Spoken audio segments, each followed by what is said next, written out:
All right, question of the day. 3 videos in a row now, I'm talking about games that use a unique, smaller subset style of game in them in a bigger way. We're talking Paper Dungeons, which is a roll and write, which is the most anodyne style now that's a very popular demographic of games, a popular genre of games. Then we talked about Kardashev scale, which uses a paper, rock, paper, scissors mechanic to get resources. And today we're talking about Brian Boru, which if you look at it, it looks like Concordia on the table, but it doesn't play that way. This is a trick-taking game. Come back, don't lose me there. Because again, I'm not a big trick-taking fan. This is a trick-taking game that's a board game. And it's an area control board game. And it's a point salad-y sort of area control board game. But when I say point salad, don't expect to be scoring 200-something points. This game doesn't even give you tokens to show that you've made it over the amount of points. It's hard to get points, but Brian Boru, High King of Ireland. Let's take a look what it does, what it looks like, all that sort of stuff as we do in a review, and then we'll come back up, talk final thoughts right here.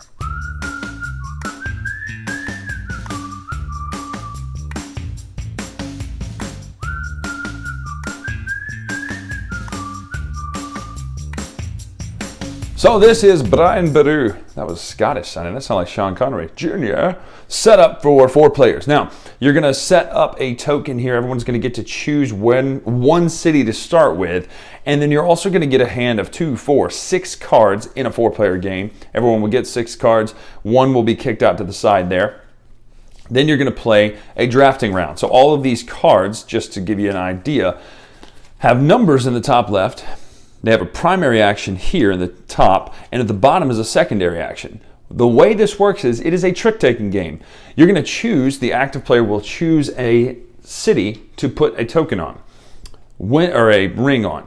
This will be the city we're fighting over. The suit then is yellow. If you choose to play there, you must, as the active player, play yellow. Anyone who follows does not have to follow suit, but you cannot win unless you have yellow or white, which is the trump suit. If you're the highest, which there are no double cards, so there's no ties, so there's no 2 22s, there's only 1 22, 1 23. If you're the highest in yellow, you will then take the primary action. We'll talk about what the symbols are in just a minute.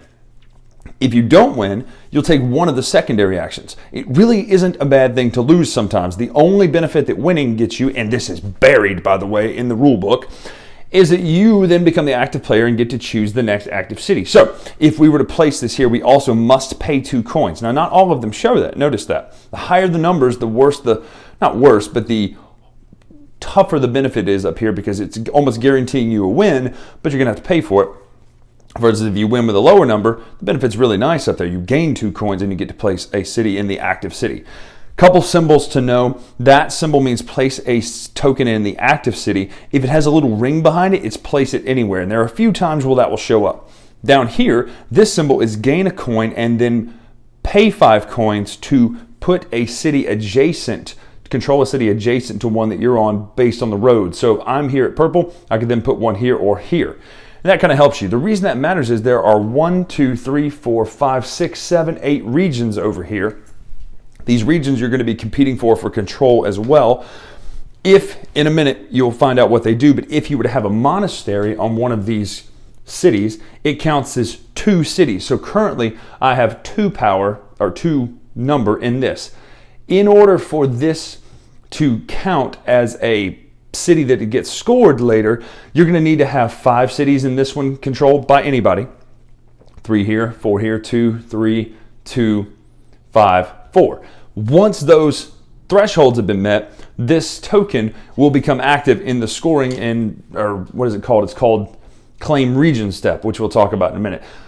So you're going to draft, then you're going to play all the tricks, you're going to add all the cities, do all the actions, do all the things. The other actions you can do are to move up the marriage track, which are those symbols which have the letters on them. So we'd move up 3 spaces on the marriage track, 1, 2, 3. No 2 people can be on the same spot. So if you had a token here and you were going to move 3 spaces as well, you would actually have to move 1 space behind it. So it behooves you to move for earlier in that.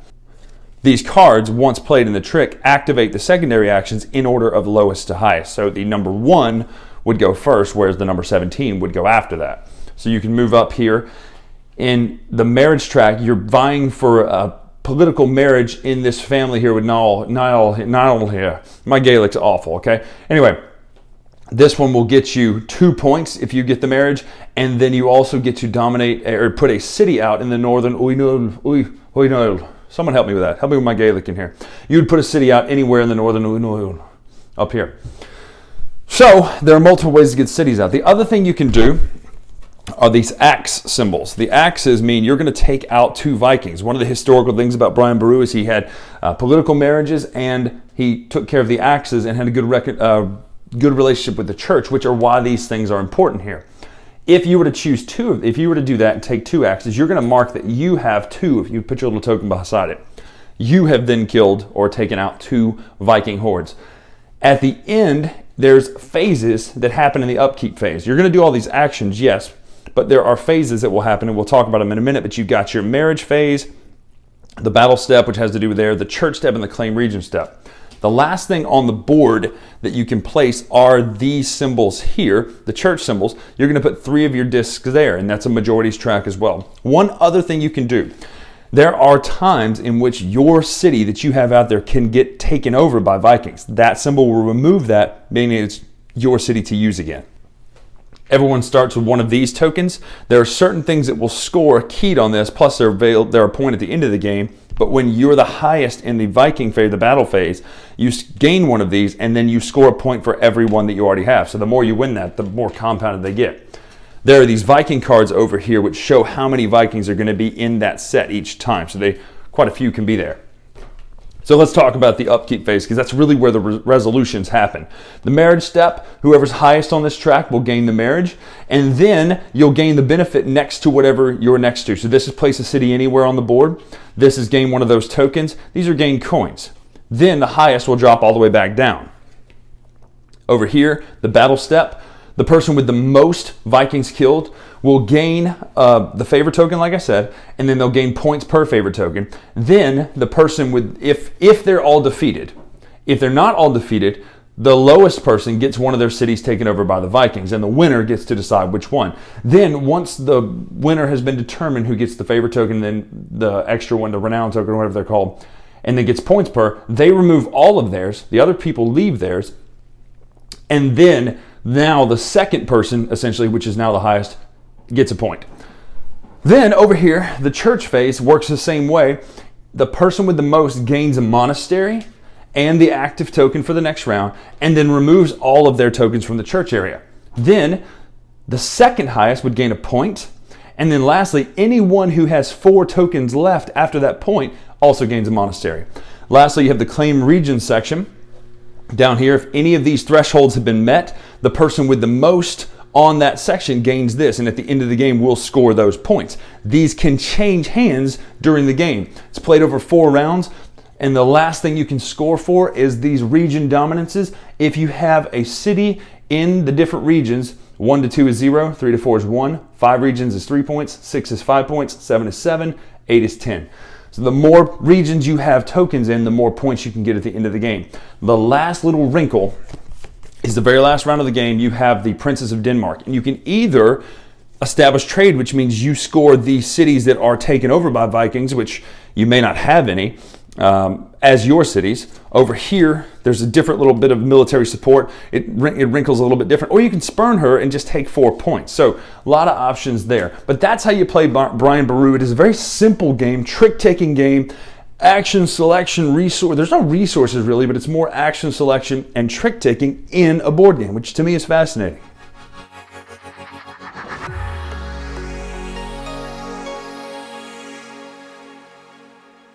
So that is Brian Boru. Big fan, first of all, of the fact that they took trick-taking and used it as an element in the game. Some games have done this with deck building and roll and writes and paper, rock, scissors, whatever you call it, rock, paper, scissors. Though flicking has been used before. Little things that would be games in their own right, and then using them as mechanics in a bigger game, I'm a huge fan of. Anytime that happens, that to me is a good idea to see if you can implement a smaller thing into a bigger game. Because again, if you walk past this game, you think it's Concordia the way it looks. There's discs on the board, there's things like that. It's a map. This game looks like it came out back in like mid-2010s era, right? It's that kind of classic Euro look in a good way. The art's great, by the way, on the front. I love the art in this game. It's that very kind of Celtic-looking stuff. But it plays in a very interesting way. So you're not going to walk past this game and be like, oh my gosh, what is that? I have to play this. That's not what sells the game. The game is sold by this trick-taking mechanic. You're going to deal out the cards, then draft them. Because then you know what you're looking for, right? You know that someone could stick you with a certain amount of cards that you don't want, but you also get to choose first in your set. Drafting is great for this. It's one of those times that it really, really, really works. It's only 4 rounds anyway in a bigger player game, so you don't need to worry about like, oh man, is this really going to bog us down? Because the drafting works anyway. Then the trick taking alone is fantastic because losing a trick is not the worst thing in the world. In fact, sometimes you want to throw down to lose a trick. Now, hopefully you'll get it, take it back later so that you can claim the city that you want. But losing a trick to get those coins, the lower those numbers, the better they are. Excuse me, the higher number you lose with, the better those are. But if you see that you can't win because all you have is the wrong suit, throw a high card out there and get the bonus on the bottom. The way those phases work in upkeep are really good too, because you could choose to go for the Vikings to gain points. You could choose to go for the church to gain monasteries to also boost your dominance, or you could choose to go down there in the marriage track and get the coins, get the benefits, and then also gain the marriage favor. There are so many little things that you could do in this game that really depend on how you want to play. Spreading out and having a ton of regions under your control and then owning a bunch of regions gives you a lot of points there too. So the points aren't super high. It's kind of grinding in that you think, man, I've only got 3 points, but it just works. Trick taking as the mechanic for area control, to me, never seen this done before. I think it's fantastic. Now, I guess you could technically say that every deterministic combat game that features a card is trick-taking, but not quite, because the cards are the only thing that matter in this game. There's no benefit from having the Valyrian Steel Sword. There's no benefit from having Osiris out there. You have just the card that you played. Take the benefit on top if you win, great, and you also get to take the next trick and decide the suit. If you lose, great, you've got a really good bonus at the bottom. I'm a huge fan of this. This game is good. It is very, very good. It's simple enough to teach people. It doesn't take a lot of work to teach people. Getting the understanding of what the different upkeep phases do, the things in the upkeep phase do is the most important part. But other than that, it's trick taking. Everyone knows how to play rook, spades, hearts, all those sorts of games. So at this point, it's an easy introduction into a genre of games that you go from this to this to this to this down the line. This is a good introduction game to your friends to play who don't necessarily love hobby games. This one's a good one to get them in. Because again, you're not collecting a ton of resources. You're not holding them. It's not that mean at all, right? The only thing you can do mean is take a region from somebody. Love it. Brian Boru is a fantastic game, and I think it's going to stay in people's eye and people's radar for a long time to come. So, Brian Boru, High King of Ireland. I'm Bryan Drake here on the Dice Tower. Make sure to follow us on Twitter, Instagram, etc. at Dice Tower Brian. Until next time, we'll see you.